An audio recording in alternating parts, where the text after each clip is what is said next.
லேசாக விரல் படத்தான் ஆளாத காயம் எல்லாம் மாறி போகுமே.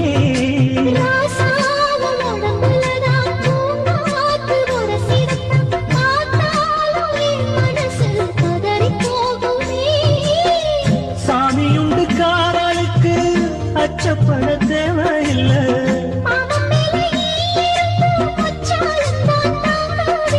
கலையாத வாசம் நாம் கொண்டாடும் நேசம்.